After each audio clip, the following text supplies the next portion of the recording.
বাহ, খুব সুন্দর হয়েছে।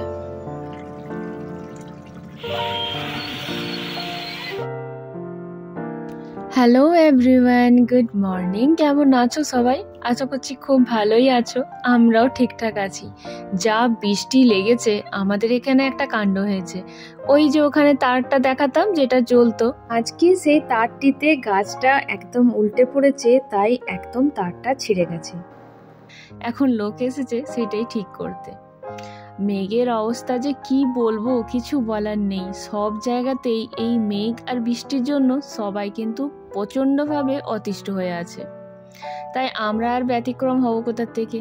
আমাদের তো আবার তার ডবল হয়েছে এটাই যে লাইটও নেই, আর ব্যাটারি কতক্ষণ চলবে ইনভার্টারের সেটাও বলতে পারছি না।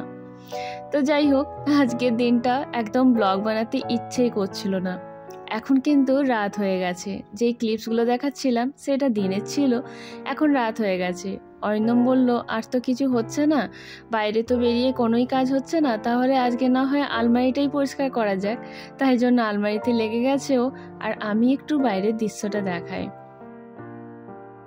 রুমেতে কতটা লাইট সেটাতে নিশ্চয়ই বুঝতেই পারছো যে জাস্ট একটা ছোট বাল্ব জ্বলছে। আর বাইরের দৃশ্যটা দেখো, বাইরে এখন জেনারেটর তো চলছেই, সাথে বৃষ্টি আর সেই ব্যাঙের ঘ্যাঙর ঘ্যাং আওয়াজ, কি অদ্ভুত যে লাগছে। এখন রাত বেশ অনেকটা, 8:30 পৌনে 9টা বাজবে। এই দুর্যোগ মাথায় করে বেরোলাম মায়ের বাড়ি।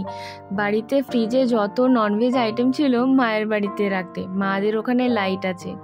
এইগুলো বড্ড সুবিধা হয় মাদের কাছাকাছি থাকতে। ফেরবার পথে এখানে দাঁড়ালাম। ছেলে দুদিন ধরে এমনিতেই বলছিল এগ রোল খেতে ইচ্ছে আছে। আমার তো বললাম শরীরের অবস্থা খুব একটা ভালো যাচ্ছে না, তাই বানাতে আর ইচ্ছে করলো না। আর আজকে তো বাড়িতে লাইট নেই বলে আমার রাঁধতেই ইচ্ছে করছে না, তাই এখানে এখন দাঁড়ালাম। এখন প্রচণ্ড জোরে বৃষ্টি নামিয়েছে, তবে একটু আগে কমেছিল। অরিন্দম একটা এগ রোল সেন্টারে গেছে, সেখান থেকে রোল আনতে। আর আমি আর ছেলে গাড়িতে বসে ওয়েট করছি, আর বাইরে বৃষ্টির দৃশ্য দেখছি। যতই বৃষ্টি পড়ুক, দুনিয়া কিন্তু থেমে নেই, চলেই যাচ্ছে।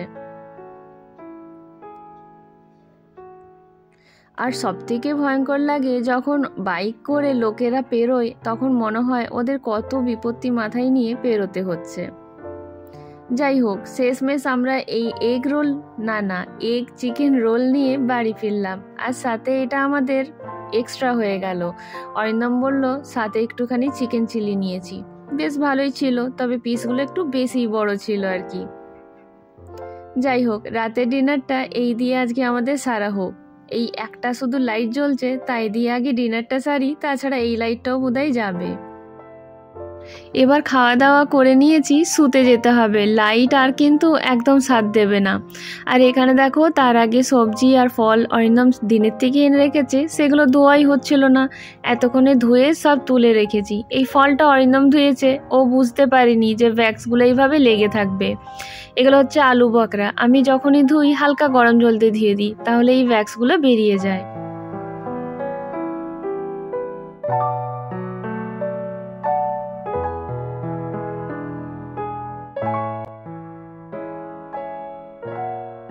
আজকে হলো 17 সেপ্টেম্বর, আজকে বিশ্বকর্মা পুজো। তাই সকাল সকাল আমার ছেলে চান টান করে নিজের একদম ছোট্টবেলার দুটো সাথীকে বের করে দেখো পরিষ্কার করে নিয়েছে পুজো করবে বলে।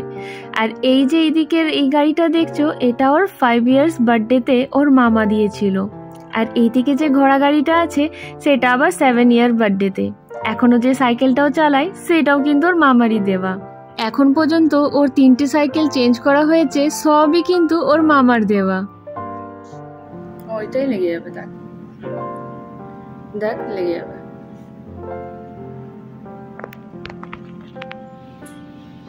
নতুন ধরেছে একটা কাজ, হ্যাঁ, ওইটারই আর একটা।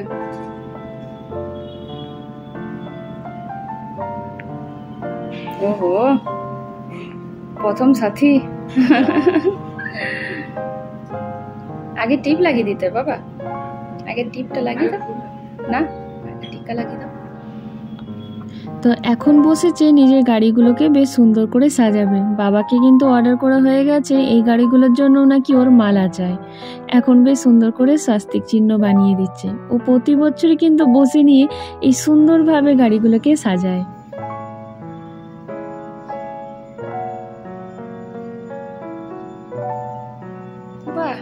খুব সুন্দর হয়েছে।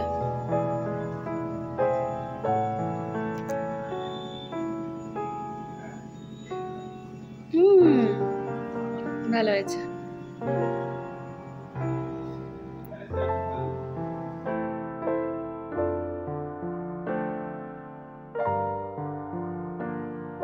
এখন আপাতত বাড়ির পুজো সেরে দুজনেই এসে গেল এখন নিচে নিজের গাড়ির পুজো করতে। মানে অরিন্দম করবে নিজের গাড়ির পুজো আর ছেলে করবে নিজের সাইকেলের পুজো।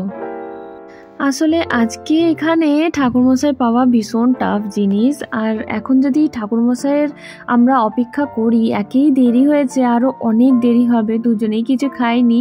তো বিশ্বকর্মা পুজোটা মাঝে সাঝেই আমরা নিজেরাই করে ফেলি। এখন সাইকেলে হাওয়া দেওয়া হচ্ছে, এটা এমার্জেন্সি হাওয়া দেওয়ারটা নিয়ে রেখেছে। অরিন্দমকে অনেক দূরে দূরে ট্রাভেল করতে হয় গাড়ি নিয়ে, তাই জন্য।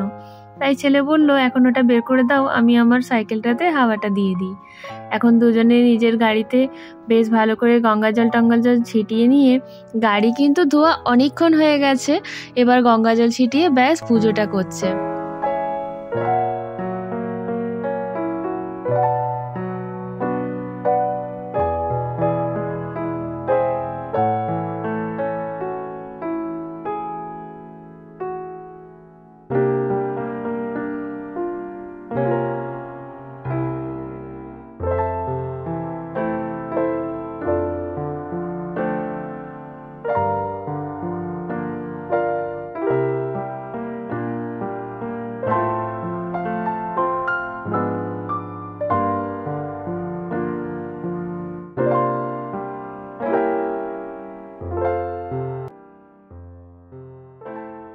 তো এখন পুজো কমপ্লিট, এবার জলখাবার খাওয়াও হয়ে গেছে।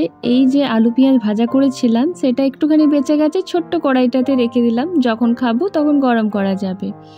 আর এখানে একটা ওই সবজি দিয়ে যেটা ডাল বানায় কারি পাতা দিয়ে ছকে, সেটা বানিয়ে দিয়েছিলাম, বিকজ অরিন্দমের এটা ভীষণ পছন্দ। আর এর সাথে ছিল রুটি। তো এখন এটাও ভাবছি একটা ছোট বাটিতে নামিয়ে রেখে দিই। আর এই যে কুকারে আলু সেদ্ধ হচ্ছে, পনির দিয়ে আলুর ডালনা হবে লাঞ্চে, তাই জন্য। আর আজকে রোদটা দেখো, এই রোদটা দেখে যে কি খুশি হলাম সে আর কি বলবো তোমাদেরকে। ওপর থেকে কালকের থেকে তো লাইটই ছিল না, জামা কাপড়ও কাচা হচ্ছিল না, তাই যেই লাইট এসছে আজকে সকালে কিন্তু 7:30 নাগাদ লাইট এসছে। যেই লাইট এসছে অরিন্দম সব থেকে আগে সব জামা কাপড় যত জমানো ছিল মেশিনে দিয়ে সেগুলো কেচে নিয়েছিল। আর আমি চটজলদি আগে সব কিছু যেই চকচকে রোদ দেখেছি রোদে দিয়ে দিয়েছি। আমার সব থেকে ইম্পর্টেন্ট হচ্ছে ছেলের এই স্কুলের ড্রেসটা শুকিয়ে যাওয়া। এটা শুকিয়ে গেলে তবে আমার একটু শান্তি হবে, কারণ কালকে আবার ওর এক্সাম আছে আর এই ড্রেসটাই পরে যেতে হবে। তাই শুধু মেলে দিলে তো হবে না, এখন এসেছি সেই জামা কাপড়গুলো সব পাল্টে পাল্টে একটু দিতে।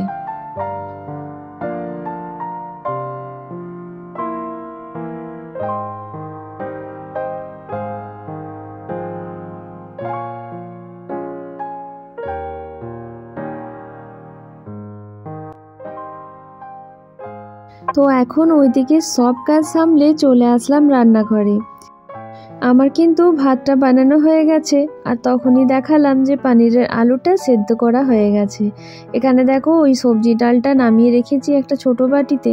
এগুলো সব আগে সাইডে করি, রান্নাঘরটা একবার পরিষ্কার করি, তারপর না হয় আবার থেকে রান্না শুরু করব। আসলে রুটি করলে ওই যে বলি না, আটা তো হয়েই যায় এদিক সেদিক, আর তার উপর আবার একবার কাজ করে বেরোনোর পর আবার থেকে রান্নাঘরটা একটু নিট অ্যান্ড ক্লিন না করলে ঠিক রান্নাতে না মনটা বসে না। তাই এগুলো সব আগে বেশ ভালো করে গুছিয়ে টুছিয়ে নিই, তারপর আবার দুপুরে রান্নার সব কিছু শুরু হবে। জলখাবারের সাথে সাথেই ভাতটাকে শুধু আমি বানিয়ে নিয়েছিলাম। এবার শুধু এই ডালটা বানাবো আর সাথে আলু পনিরের ডালনা। আর জাস্ট যখন খেতে দেবো তার আগে ভাবছি কটা পাঁপড় ভাজবো। অনেকবার তো পাঁপড় পোড়া খাইয়েছি, আজকে পাঁপড়ের কথা শুনেই দুজনেই বলল তাহলে ভেজে দিতে হবে। বললাম ঠিক আছে, আজকে না হয় পাঁপড় ভাজাই খাওয়া ভালো। তবে কি বলো তো, পাঁপড় ভাজার থেকেও পাঁপড় পোড়াটা খাওয়া বেশি ভালো হয়। পেটের যদি কোনো অসুবিধা থাকে পাঁপড় পোড়া খাওয়া নাকি খুবই ভালো। আবার পাঁপড় পোড়াটা পেটের জন্য যতটা ভালো, ঠিক পাঁপড় ভাজাটা কিন্তু পেটের জন্য ততটাই ক্ষতিকারক। তাই আমি বেশিরভাগ এদেরকে পাঁপড় ভাজাটা দিতেই চাই না। তাই আজকে প্রথমেই ওরা বলল পাঁপড় খেতে হলে আজকে কিন্তু ভাজা পাঁপড় খাবো।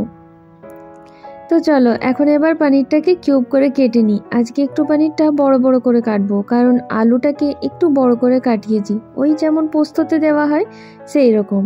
আর এই তরকারিটা না আমার শাশুড়ি মা ভীষণ ভালো বানাতেন, তাই ওই রকমই একটুখানি করবার চেষ্টা করছি। তবে সেই রকম তো হবে না, একটু আধটু নিজের মতন করে বানাচ্ছি আর কি। তো এখানে এরকমভাবেই আমার শাশুড়ি মা বড় বড় কিউবে কেটে নিতেন, সেইটাই করছি।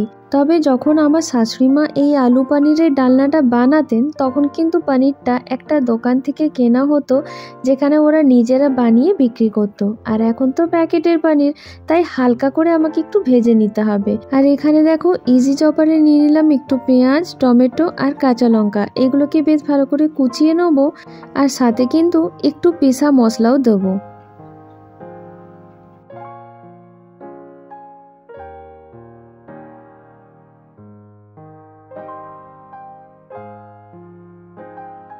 দেখো কি দারুণভাবে কুচানো হয়ে গেল। এই মশলাটা পুরোটা কিন্তু আমি এখন পনিরে দেবো না, একটুখানি তুলে রাখবো। মুসুর ডাল বানাচ্ছি সেটা ছকবো। এই পেঁয়াজ, টমেটো, লঙ্কা কুচি দিয়ে মুসুর ডাল যদি ছকা হয় খুব ভালো লাগে। সাথে একটুখানি তেলে জিরে আর শুকনো লঙ্কা ফোড়ন দিয়ে দেবো।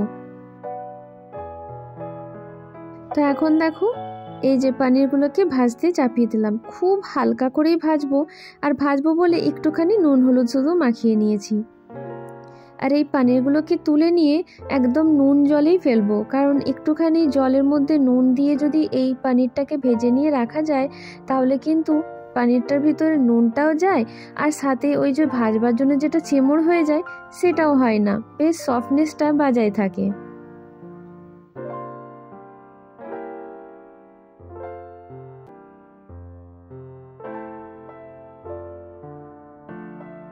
এখন তেলের মধ্যে হালকা একটু জিরে ফোড়ন শুধু দিয়েছি, তার সাথে দিয়ে দিচ্ছি ওই যে কুচিয়ে রাখা মশলাটা।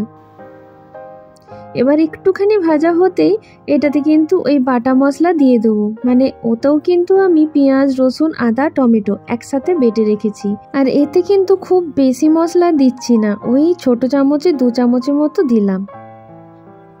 এরপর আমি একটা বাটিতে দেখো রেডি করে রেখেছি সব ড্রাই স্পাইসেস। এখানে নুন, হলুদ, জিরে গুঁড়ি, ধনে গুঁড়ি আর একটু কাশ্মীরি মির্চ দিয়েছি, কারণ ওখানে তো লঙ্কা কুচি দিয়েছি। আর সাথে একটুখানি চিনি দিয়েছি। পনিরের তরকারিতে একটুখানি মিষ্টিটা দিলে বেশ ভালো ব্যালেন্স মনে হয় টেস্টটা, নুন, ঝাল আর হালকা মিষ্টি মিষ্টি। এখন এবার হালকা জল দিয়ে মশলাটাকে বেশ ভালো করে চলো কষিয়ে নেওয়া যাক।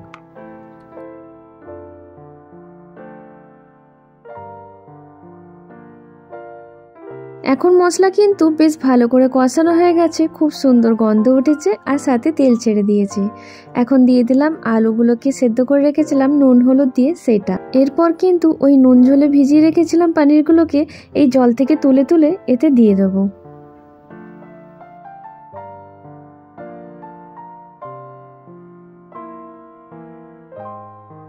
ব্যাস আলু আর পনির দিয়ে বেশ ভালো করে ওই 1 মিনিটের মতন কষাবো। তারপরে জল দিয়ে একটু গরম মশলা দিয়ে ভালো করে ফুটতে দেব।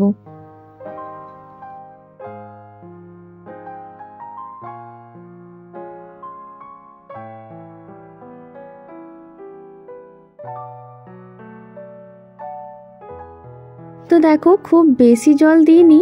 এবার কিন্তু এতে দিয়ে দিচ্ছি গরম মশলাটা। গরম মশলার সাথে ফুটলে তাহলে পনিরের ভিতর পর্যন্ত গরম মশলার গন্ধটা বেশ ভালো করে পৌঁছে যাবে।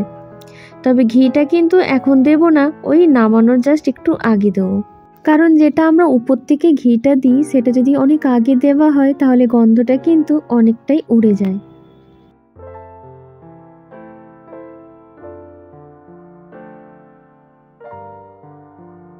তো আমার পনিরের তরকারি একদম রেডি আছে, ব্যাস ওদেরকে এবার ডেকে খেতে দেব।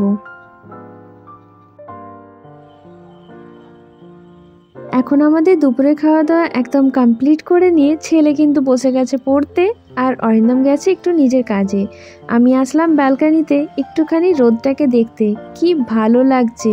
তো চলো আজকের এই দিনটা এখানেই শেষ করছি। বিশ্বকর্মা পুজোটা তোমাদের কেমন কাটলো নিশ্চয়ই জানিও। আমাদের তো বেশ ভালোই কাটলো। তবে ছোটবেলার অনেক কথা মনে পড়ছিল। ছোটবেলাতে আমার সেজো কাকার হাত ধরে ভাই বোন বেরোতাম বিশ্বকর্মা পুজোর মূর্তি দেখতে, কি মজাই না লাগতো। চলো দেখা হচ্ছে একটা নতুন ফ্রেশ ব্লগে। সবাই সুস্থ থেকো, ভালো থেকো, বাই বাই।